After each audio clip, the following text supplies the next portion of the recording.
Welcome to today's webinar, CDP Supply Chain Report Launch, Reducing Risk, Driving Business Value, the third session in this series. Thank you very much for joining us today. We're delighted to have with us CDP, Bank of America, FirstCarbon Solutions, and Accenture with us. Now, we actually begin the presentations, a few technical instructions for the webinar. If technical problems with the webinar with the audio, please use the chat box on the right-hand side to send a message. Select Host from the drop-down menu, send your message, and then I'll get back to you. To ask about the entire presentation, and we'll hold a Q&A session at the end of the webinar. So to ask a question, please type into the Q&A box on the right-hand side of your screen. And if you'd like to connect through your phone, please use the chat box to contact me for more details. Anyway, I'm going to go ahead and hand it over to our speaker. There? Thank you, Vanessa. So, good morning, good afternoon, and good evening, everyone. My name is Dr. Galvin, and I am the head of the Supply Chain Program at the Carbon Disclosure Project. The webinar is the last in a series of 3 webinars that we use to launch this year's Supply Chain Report, Risk and Driving Business Value. We launched the report on the 22nd of January, and we've seen significant media coverage of our report throughout the world in national newspapers and in specific trade press. So we're very pleased, and we hope that you also enjoy the report. It's available on our website at www.cdproject.net. You can download a copy in interactive format or in a traditional PDF format. We have a fantastic agenda today, and I'm delighted to be joined by our colleagues from Accenture, FirstCarbon Solutions, Bank of America, and Johnson & Johnson. The first speaker today is Ali Sharmas from Accenture, who have been our report writers for the past 2 years. Our speaker today is Chet Chaffee from FirstCarbon Solutions, who have been our scoring partner, scoring all the supplier responses CDP for the past 2 years as well. Bank of America, one of our leading member companies, and we're delighted to have Brandon Little from Bank of America on board today. Johnson & Johnson, another one of our leading member companies, and Tom LeVake from Johnson & Johnson is going to speak about his experience of the supply chain program today. At the end, we'll have a short amount of time for questions, so please do remember to send those questions in via the chat function, as Vanessa mentioned. And just before we get started today, I'm going to give you a little bit of background to CDP Supply Chain. So the Carbon Disclosure Project itself was founded just over a decade ago to accelerate solutions to climate change by putting relevant data at the heart of business, policy, and investment decisions. We've had some considerable success since then, and we now represent over 155 institutional signatory investors, the sort of banks, building society, pension funds around the world, with combined assets under management of roughly $78 trillion. So I think about half of the world's invested capital. So we ask a large listed corporation for their carbon climate change data. We ask them with quite a considerable stick. So we have, unsurprisingly, quite good response rates to our request for this sort of data from listed companies around the world. Through the investor program, we've become the global standard for change and carbon reporting. The CDP Supply Chain program really grew out of the investor program. We launched it as a pilot back in 2007. We had our first public iteration in 2008 with 12 other companies and 630 or so supplier responses. We've grown considerably. Now we have 54 member companies and over 2,400 suppliers responding to our request every year, giving our partners a huge amount of data to trawl through when developing our public report and our screen for each of those suppliers. In 2008, this issue very much managed by the environment and most of our member companies, and we're pleased to see the migration of the management of this issue into the procurement function of most of our member companies, and we've seen the development of hybrid roles like a head of sustainable procurement, and we've really seen the buyers in our member companies get on board and use this data that they're getting back from suppliers. Walmart using the information provided to populate its ambitious goal to reduce 20 million metric tons of CO2 from supply chain. And that is covered in great detail in our report, so I hope you have a look at that. Dell have integrated this information into their formal supplier assessments, and we've seen many of our member companies do that. In fact, 34% of our member companies are using CDP data in contractual obligations for suppliers. Still another of our member companies, L'Oreal, who's speaking on the Asian call this morning, was talking about their scorecard that they have in place for suppliers. So there's a lot of data use going on the part of our member companies. You're not reporting into a vacuum. Our members are really using the data that they're getting back from their suppliers and really integrating this sort of information into their procurement assessments. More of our member companies are also very interested in more collaborative work with suppliers. So if you as a supplier have any opportunities for emissions reductions, please do communicate these to your requesting customers through the supply chain program. I'm passed over now to Accenture, to Aditya Sharma, who's leading the report writing team at Accenture. We've had a very fruitful relationship with Accenture for the past few years, and the latest report, which is again available online, is evidence of that. So Aditya, I'll just hand over to you now. Thanks, sir. Hello, everyone. I'm Aditya Sharma. I'm with Accenture. Accenture, just in terms of a quick introduction, is a global management consulting, technology services, and outsourcing company with approximately 260,000 people servicing clients in more than 120 countries. And we have been very with our partnership with CDP over the past 2 years, talking about management within the supply chain. And this year's report, titled "Reducing Risk and Business Value," is a pretty good piece of work where we talk about quite a big the key issues which are the burning platforms. In terms of what does this report entail? Last year, we suggested a sustainable supply chain framework to help build the business case around 4 dimensions of mitigating risk, reducing cost, enhancing brand, and increasing revenue. This year's data was particularly insightful as we saw companies making the business case and realizing not only tangible but intangible benefits as well. Then we will talk about how risk identification is evolving, and in business continuity risk beyond compliance is having investment in not only energy efficiency but also emission reductions as well. Return is lead to significant tangible benefits growing the business case. Finally, the readers are also gaining the competitive advantage in terms of brand enhancement, increased revenues, as evolving business models. However, that continues to highlight a performance gap between members and suppliers, presenting not only a risk, but also an opportunity for collaboration to realize the benefits across the supply chain.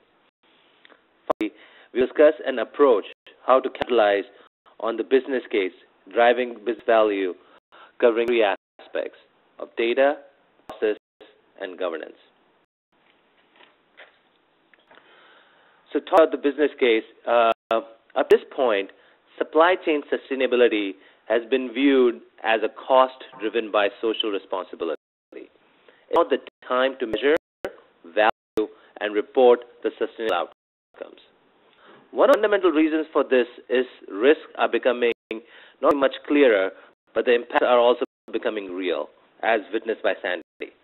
70% of the respondents are defining a current or a future climate change risk, with a significant potential to impact business and revenue. Extra weather events could have a significant business impacts in form of increased cost and reduced capacity. It should also be noted that risk identification is also setting the foundation for higher emission targets and all achieving emission reductions and realizing monetary savings. But the most important point is that policy alone is not driving change. It's business continuity risk. As companies look to the future, they should be aware of importance of protecting against risk and driving value for the business. These results indicate that physical risk, such as floods, hurricanes, and water outage, are major drivers for investments rather than just regulations. A indication of how organizations are preparing to protect and ensure themselves against these eventualities. I like this quote that we got from the Vice President of Sustainable Development at World Bank. Basically, it says, major climate events are already impacting today's business bottom line. Its costs and ability are beginning to dramatically affect in many parts of the world. Private companies cannot and should not wait for national climate agreements. As companies recognize opportunities and risks from climate change, need to set up the challenge and increase their climate-smart investments.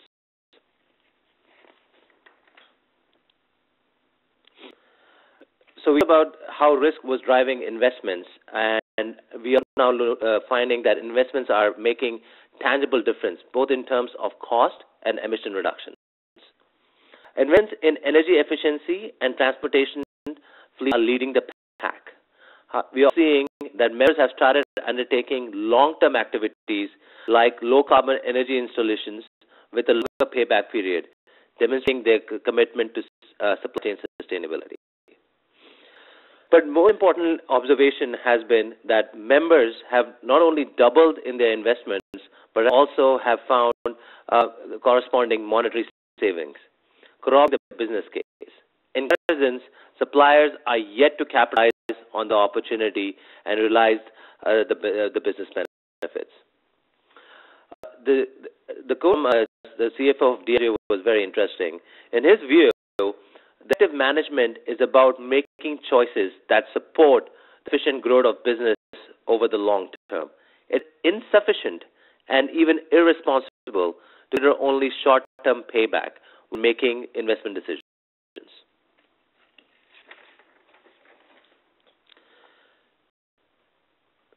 To the tangible benefits, we are also seeing that leaders are realizing competitive advantage in terms of brand enhancement and alternate and innovative revenue streams. To that end, as companies are looking at brand, they are finding corporate reputation being improved, improvement in their brand value, higher understanding of their customer behaviors and trends. In terms of revenue, there has been a renewed focus on product and service innovation, creative services, and capitalizing on the premium price opportunity. Just a few examples.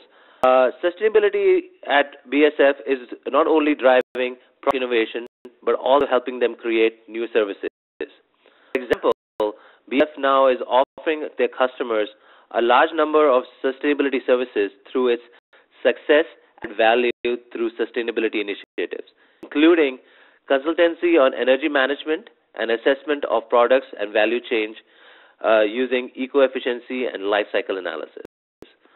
Ascom, on the other hand, has developed a new product called green polyethylene based on the interest from its customers in low-carbon raw materials, and also based on the company's experience in manufacturing with the use of ethanol. This product arguably is less expensive biopolymer, but is commanding a price premium over conventional polyethylene.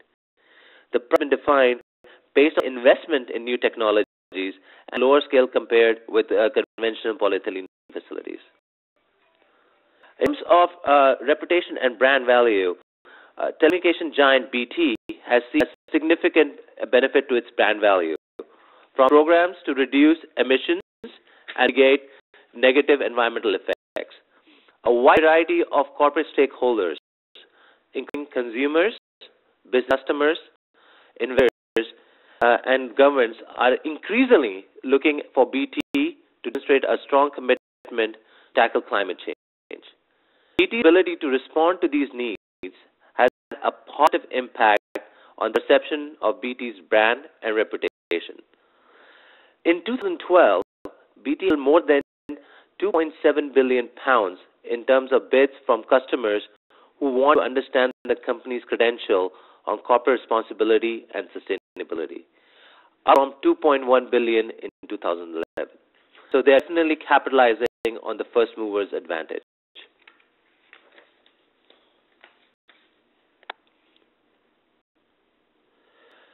As we mentioned earlier, there is a significant performance gap between members and suppliers, which not only posing as a risk, but is also a great opportunity for collaboration. Just kind of highlight a gap, the average CDP disclosure score for members was 82, whereas for the suppliers was 48. Likewise, the average performance band for members was B and D for suppliers. There's a financial and environmental incentive for both members and suppliers to collaborate and close the gap. One key areas where we are seeing acting as a catalyst is communication. Last year, we talked about the need for companies to build on communication to deliver tangible performance. These findings indicate that companies with a established communication strategy who have been reporting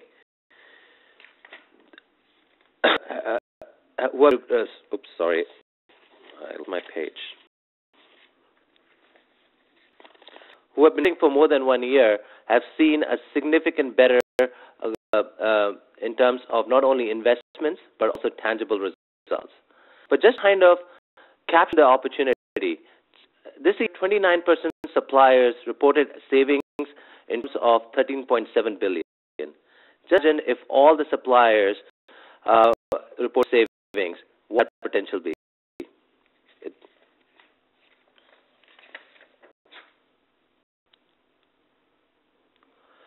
Talked about the business case and the performance gap and the opportunity we have.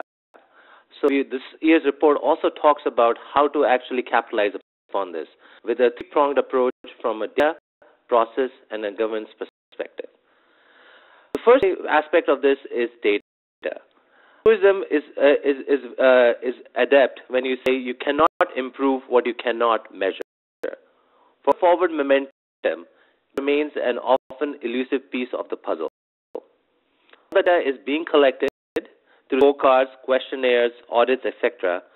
Not companies are analyzing and using the results. Fortunately, more often than not, data ends up being just data and not information that can actually be used for decision making. Organizations are now looking at quantitative techniques and analytics to assess the cost associated with climate change risk and systematically work towards reducing them. There's discussion about treating risk as a cost, similar to other operational costs. The systems are now looking at traceability, especially in industries such as food, pulp, and consumer goods. To highlight with an example, Walmart has created an ambitious program to track its eggs back through the supply chain to the hen itself, designed to result in the problem of eggs being quarantined and not entire egg cartons. This improved use of information is expected to not only result in direct savings, but also reduce the packaging materials waste associated with cartons and emissions involved in the entire chain. We talk about collaboration in reporting and sharing of sustainability-related information of the supply chain as one of the key imperatives to driving the sustainability agenda. Just to highlight, CDP is now working with other organizations such as Ecovedis to encourage the use of CDP data and reduce duplicate results. This report talks about how one supplier received 20 requests from customers through the CDP Supply Chain program. Customer collaboration means they do not need to respond to the individual 28 and potentially different requests, but just only once. The second piece of the puzzle, which is the process, organizations are looking to weave sustainability into their DNA. Organizations have identified or are looking to identify critical business processes with significant sustainability impact to start the change. Process change is more likely to provide sustained benefits and provide a clear roadmap for companies to move from one level of maturity to the next. To that as an example, the process maturity journey could start with a simple foundation like putting a procurement policy in place and then slowly evolving into supplier audits and control obligations and sustainability as part of the agenda. To highlight with an example, Nickel Tobacco has iterated price increase for its suppliers to sustainability footprint. When suppliers are asked for price increase due to energy cost, Imperial Tobacco first turns to their CDP reporting history. They require reporting on energy and climate change risk before granting the increase unless there is an exceptional circumstance. Another piece of the puzzle is governance. Last year we talked about how the number of invites were resulting in probability of reporting. More than 3 invites corresponded to 85% chance of suppliers responding. Highlighting the companies identifying this as a customer demand and a business necessity. Here we explored the number of invites to other discernible changes.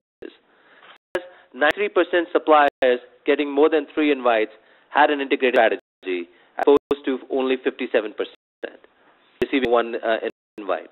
Or 54% suppliers getting more than 3 invites reported savings, as opposed to only 25% who had received only 1 invitation. The 2 key aspects are management and function collaboration, as mentioned by Accenture. We're seeing a significant change in terms of collaboration internally.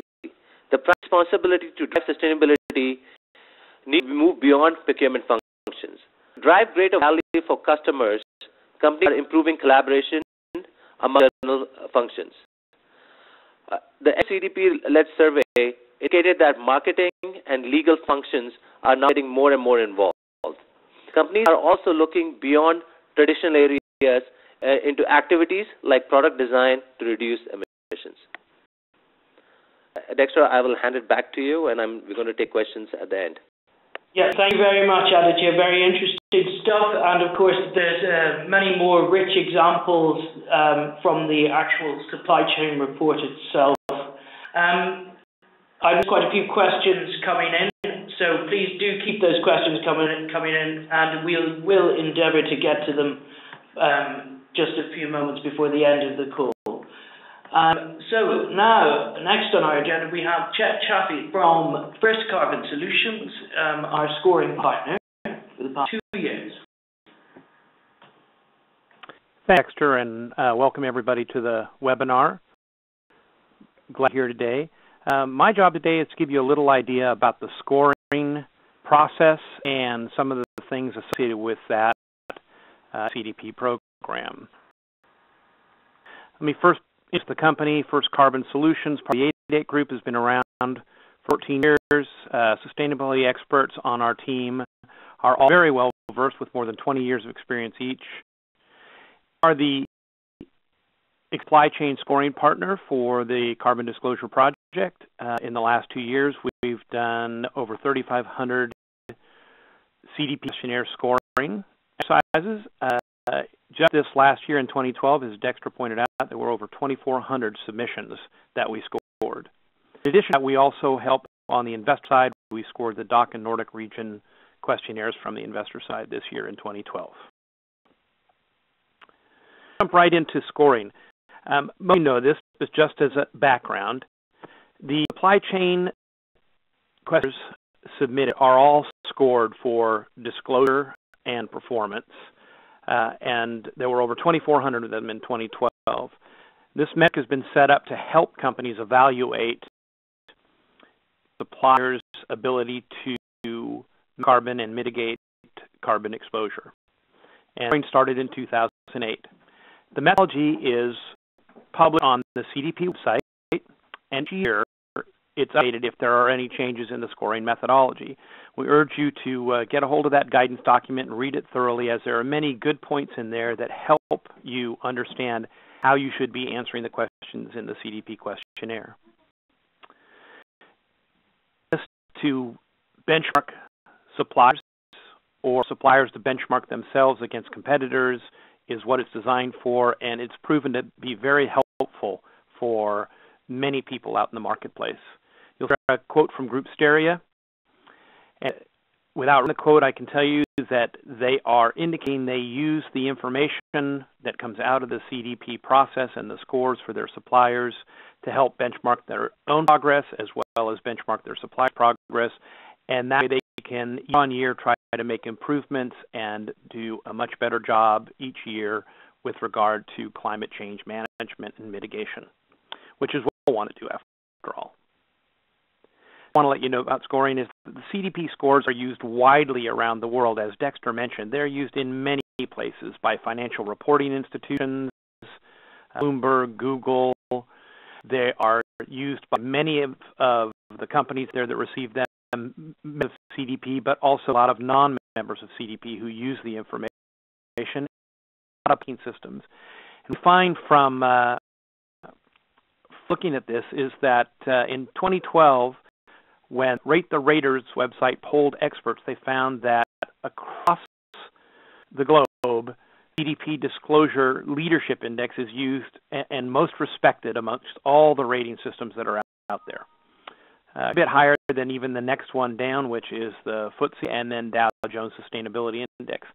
So keep in mind, whatever information you're from CDP, it's received globally as it goes out into the marketplace. It's really important to do a good job as a supplier, or as good a job as you can as a supplier, which I'm sure you hear from all your customers.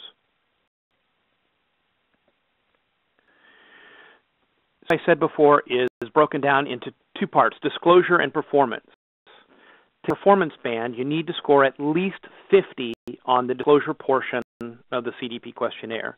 And as a reminder, disclosure scores are about the transparency and completeness of the information you provide, and they're broken down into a variety of different subcategories: governance strategy, risks, opportunities, emissions reporting, emissions management, and stakeholder engagement.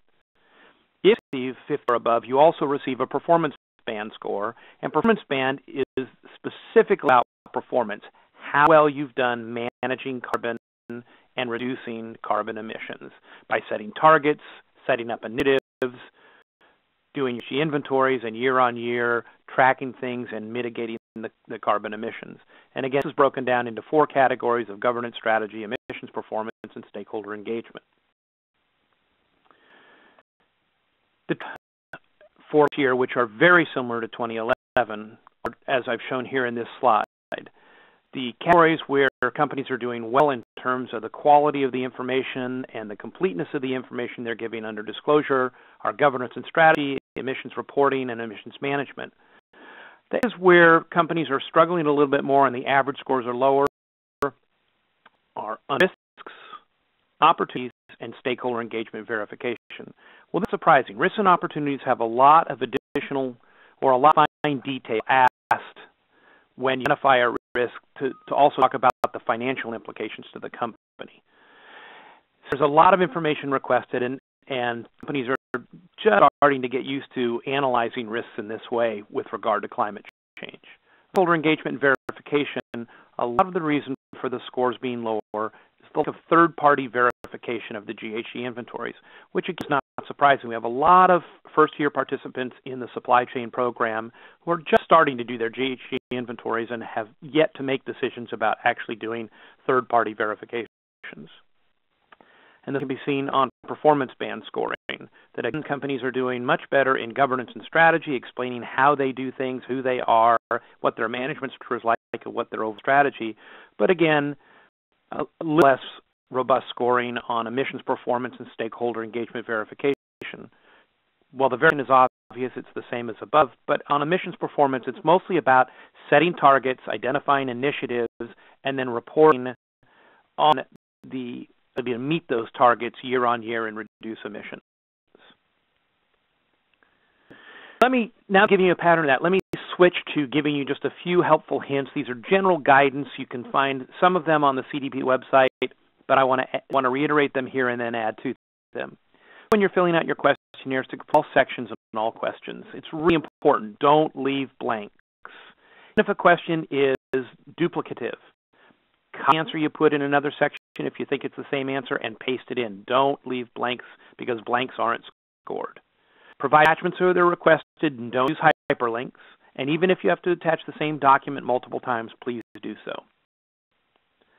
Examples where it's appropriate, especially where an entire program is able to be discussed, or their program is not corporate-wide but only in a certain division, it still helps to provide that example, and you will earn points for providing the examples even though they're not corporate-wide initiatives.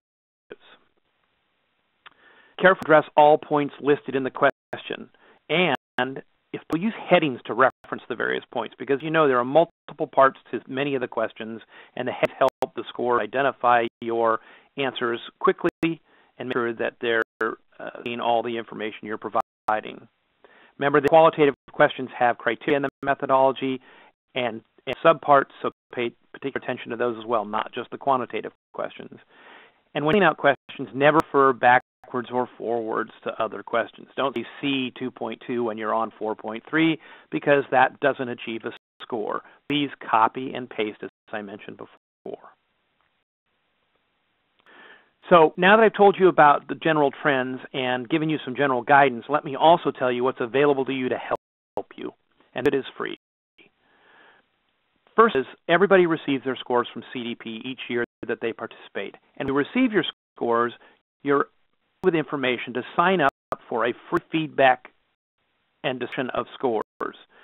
That feedback is offered by FirstCarbon Solutions, and we'll get on the phone with you, walk you through your scores, and give you some perspective on what those scores mean in relation to the overall program, to industry group, and even sometimes to your region.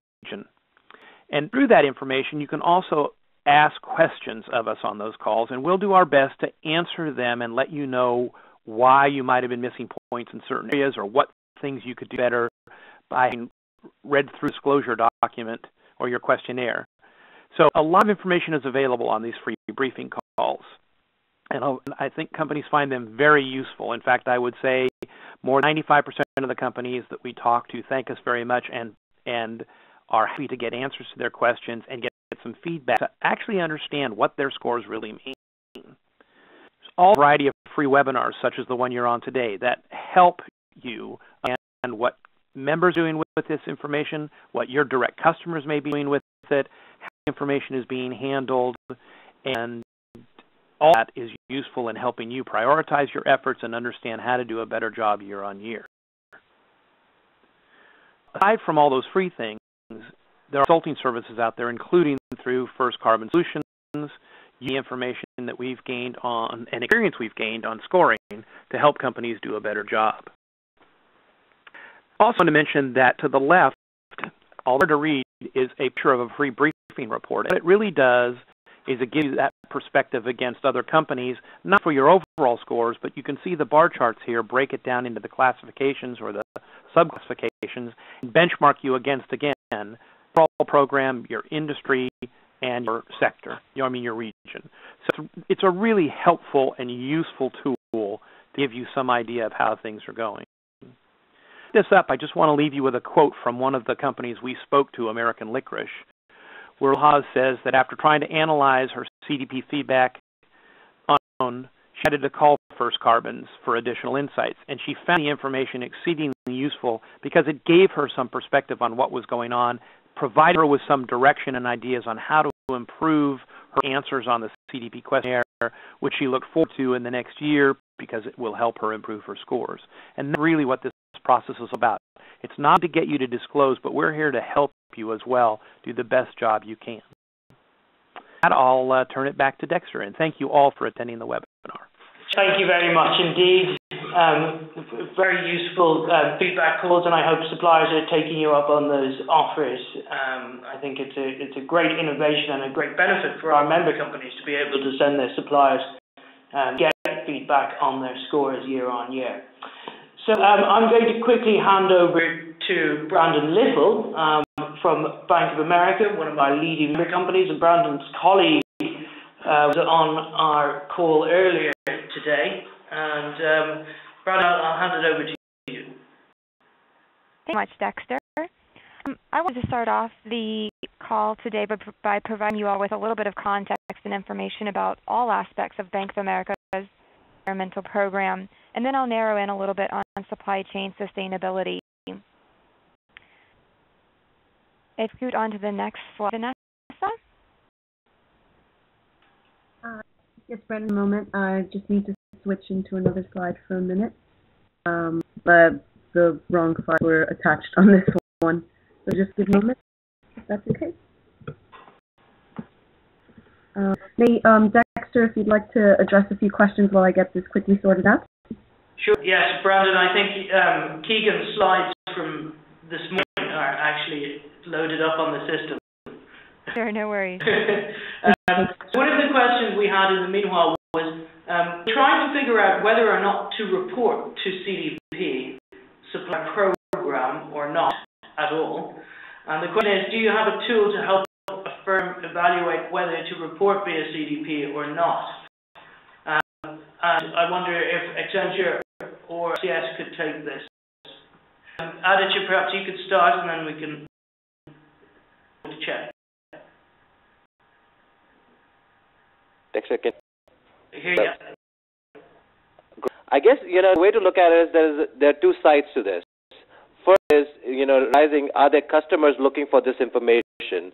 And if they are, then this is probably the best format to reply back to. And then on the flip side is, do they see if they can use this information to assess the sustainable supply chain risk and actually capitalize on this information? So, they kind of need to understand where they are in the supply chain and where the customers are, and also how they could use this information from their suppliers. Because if many of the suppliers are already part of the CDP program, then this would be a great way of them to get a very concise and precise information in a very usable format. Aditya and Chet, I'm sure you're encouraging companies to get involved as well.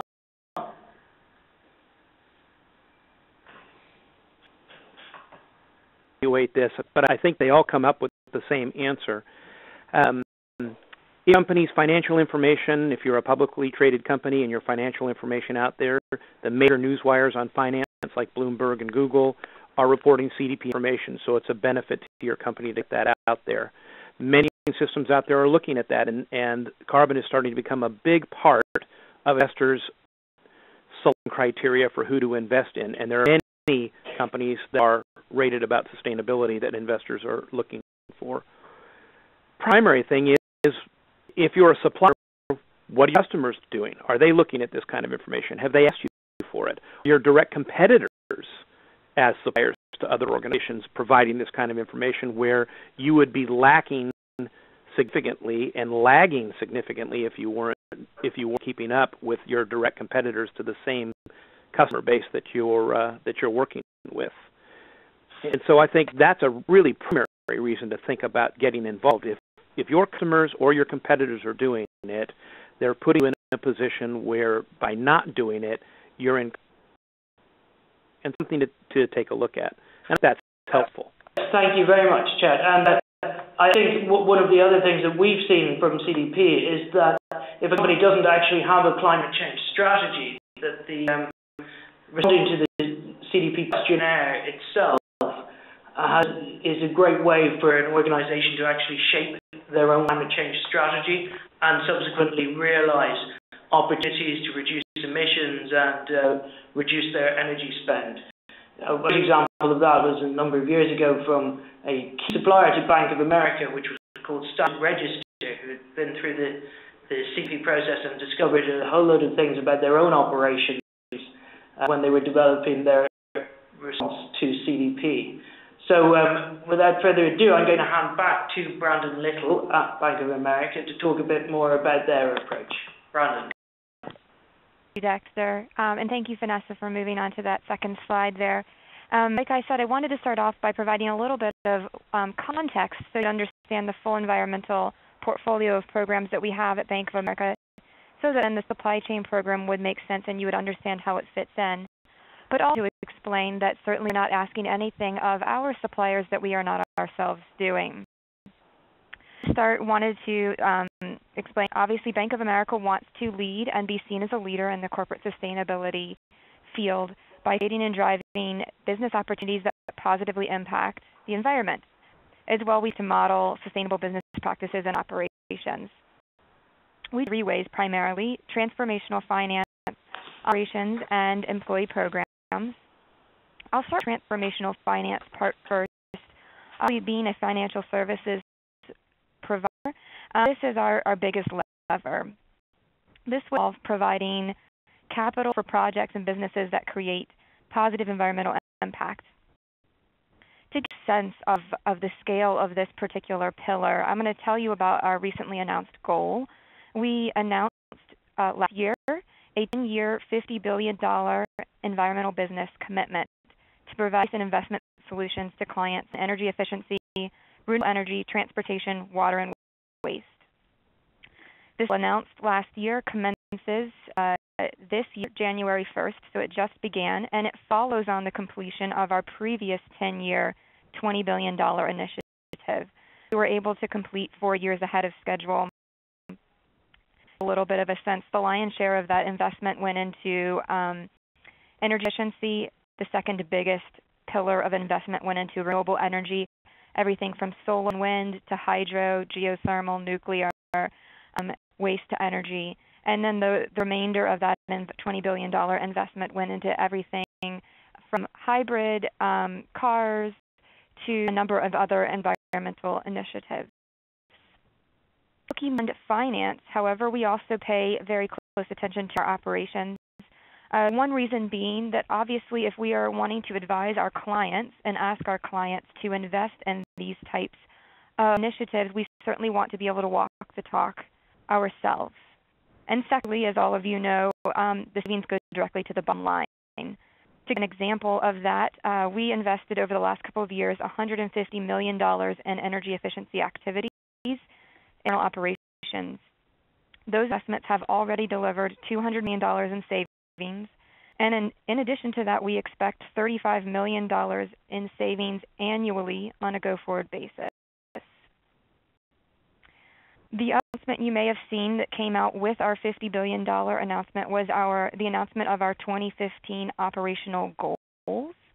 These include goals related to paper use, water use, reduction of waste from landfill, and our greenhouse gas reduction goal. I won't go into the other 3, but I will give you a little bit of specifics on greenhouse gas reduction goal that we affectionately refer to as our 15 by 15 goal. In other words, we have pledged a 15% reduction in greenhouse gases by 2015. This is off of a 9 by 9 goal. You can see we have a little bit of a trend in the way we name our goals. That was able to achieve a 9% reduction by 2009. In we managed to cut emissions by 18% by 2009, so we managed to double our goal. And when you combine the 2009 achievement with the 2015 goal, Bank of America will have achieved by 2015 a 30% reduction in greenhouse gas emissions. In the operations pillar, we would include supply chain. And it's similar to the rest of our operational initiatives. I think a lot of people say, why does Bank of America focus on operational efficiency and especially supply chain efficiency given that you are a services provider? And the reality of the situation is that our scale, our impact is quite significant. To a sense of scale in our supply chain, we have about $18 billion in sourceable spend. It gives us a unique ability to influence our supply base and reduce cost and risk. And in effect, our suppliers help us reach our carbon goals. Last but not least on this slide, just a quick touch on our employee programs. We have over 1,300 My Environment ambassadors. My Environment is the name of our employee engagement program. These ambassadors lead environmental projects and educational events at the local level, and it's been an incredibly successful program for us. Moving on to slide 3. Thank you.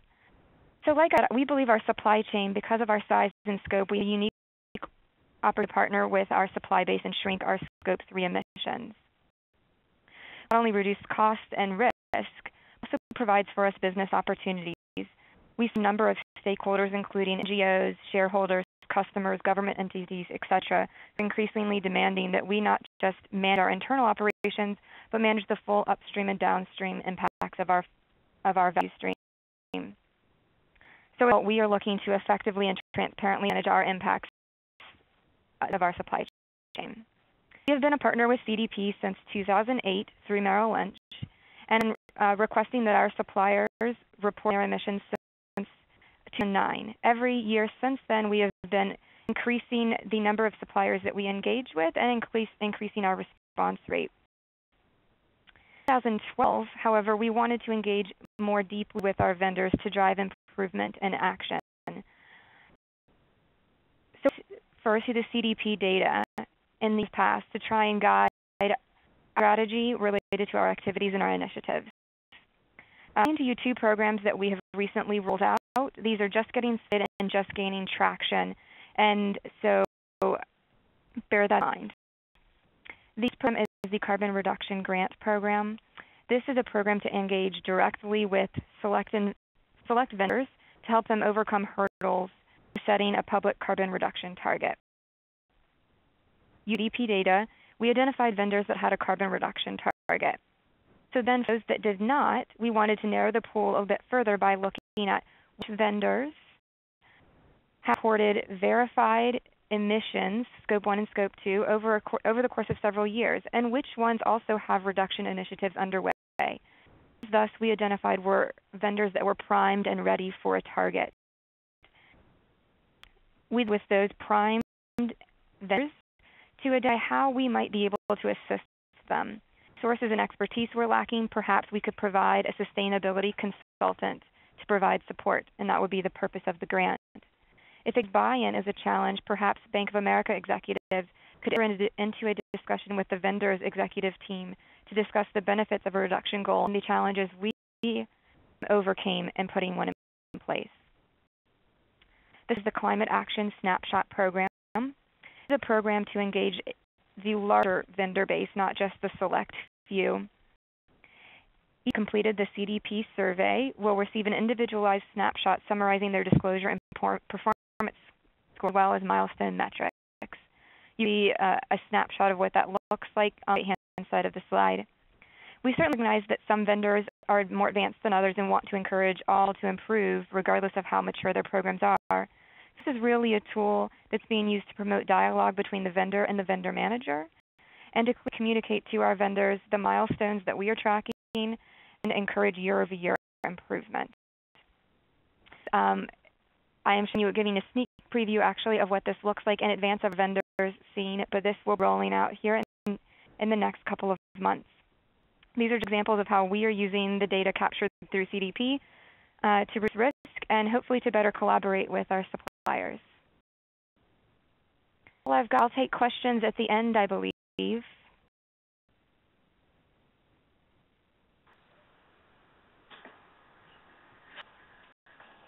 Very much, Brandon. I was just trying to come off mute there.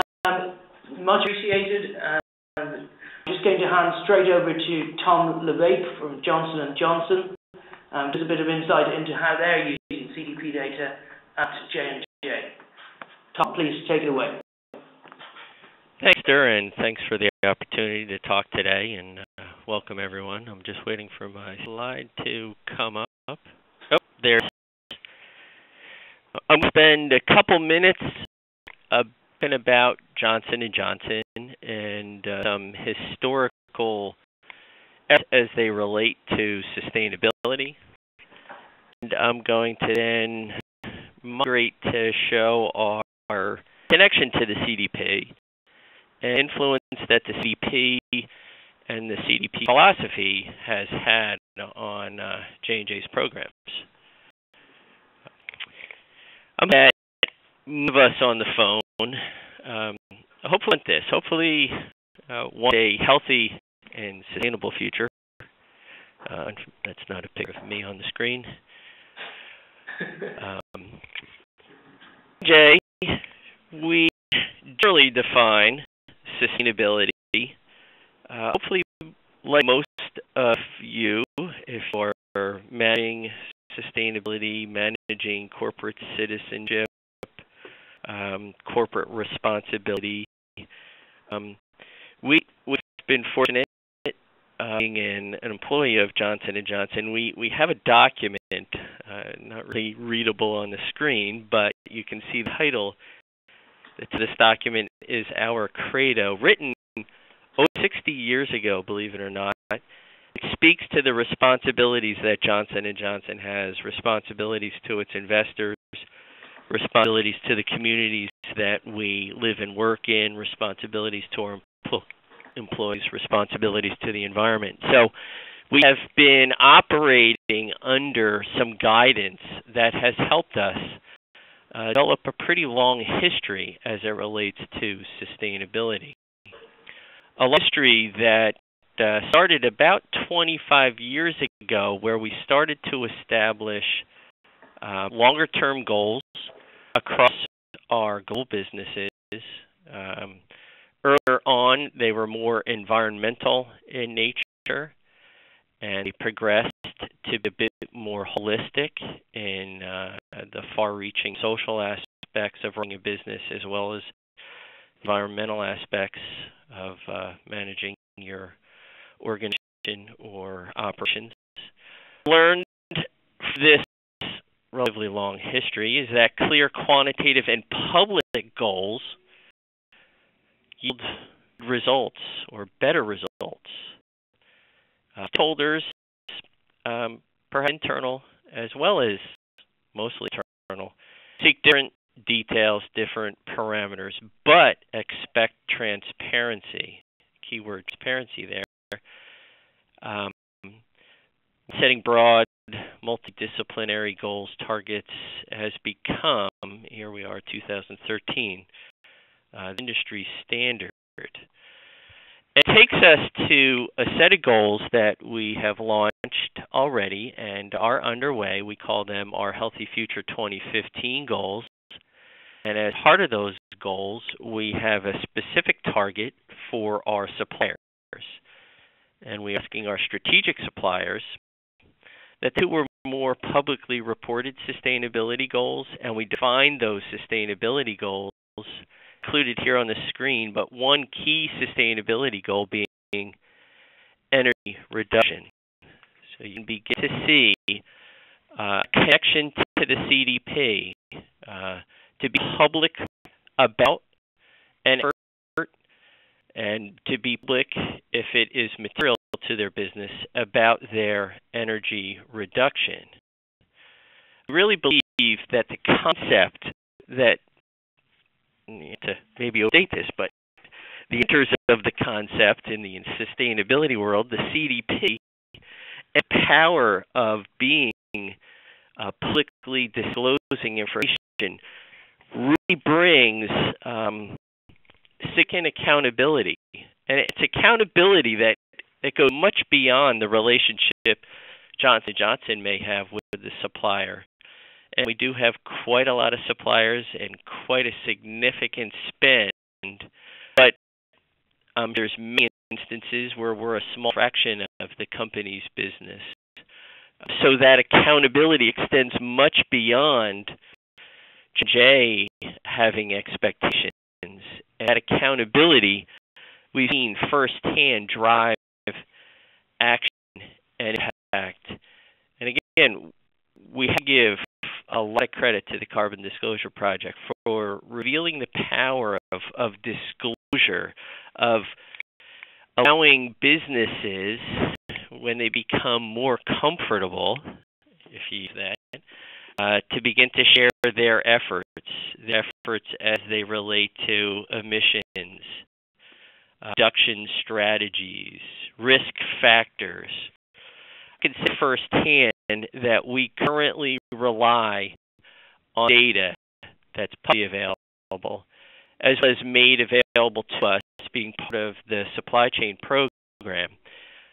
The outputs and the analysis done by the CDP helps us seek areas for improvement, identify risk, hopefully areas for business value.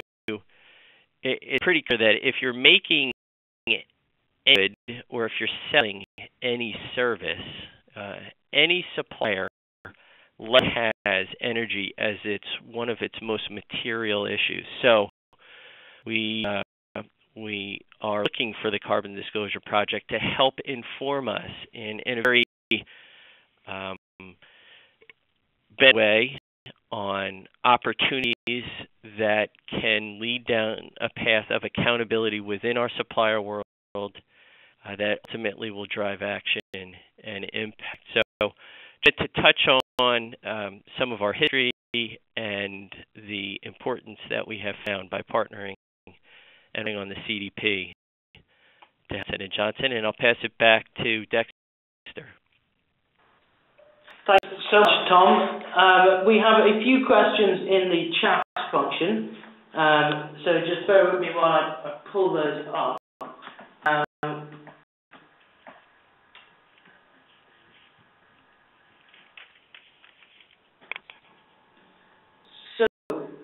We have a question for Brandon at Bank of America.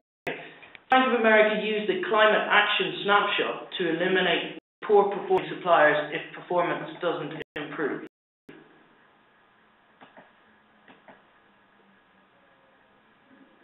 It's part of the sourcing process. It's because it's part of the vendor management process. So the answer to that question would be no. However, there are questions and other ways of evaluating our suppliers in the sourcing process, which is a point at which we might select or deselect a supplier. Brandon, a question here about how do we ensure that FCS balance their potential conflict of interest as a scorer and a consultant. Feel free to contact me offline. I can answer this online. We're very transparent about our scoring methodology and how we approach scoring at CDP. We have scoring partners in different regions on the investor side of the organization. You'll know, for instance, if you're responding to the Global 500 sample or the FTSE 350 sample or the S&P 500 sample, you are PwC. In those instances, there's also the opportunity to have feedback with PwC, but there's a very clear demarcation between the teams that provide feedback and services around scoring and the teams that actually assess the responses. So at no point will we have the people scoring the responses that, for instance, FCS support company through their consultancy services. That answers your question, Brian. Just further questions in the Q&A section here. Could you talk about how CDP is or is not being used as a proxy for the general sustainability performance of suppliers? Example being on social risks or toxics or employment practices, etc. Tom, you have a nice broad reach of sustainability issues in your role. Can you speak to that point? We're definitely taking into account the disclosure, the ability to be transparent about one's energy use, energy footprint, greenhouse gas emissions, all of the above as it relates to carbon in our review of our suppliers. It becomes one factor, perhaps not a sole driving factor, but certainly one factor when reviewing suppliers.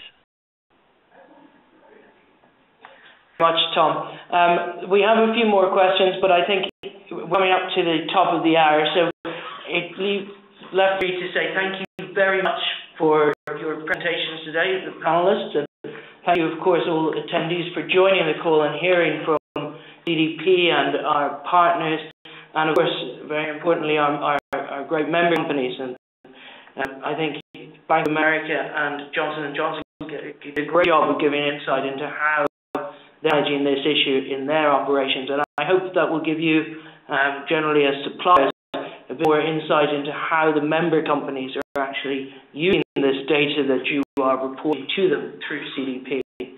Of course, some of you are inspired to start responding. It's only by starting the journey that you will realize the benefits of a good climate change strategy.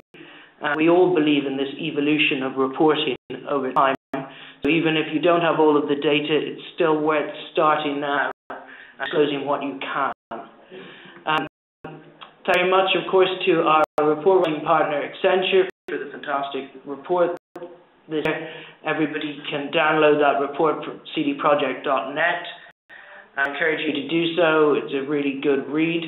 And thank you, of course, to FCS for support on scoring all of those many responses. So thank you very much. Of course, to 2 Degrees for hosting these great webinars.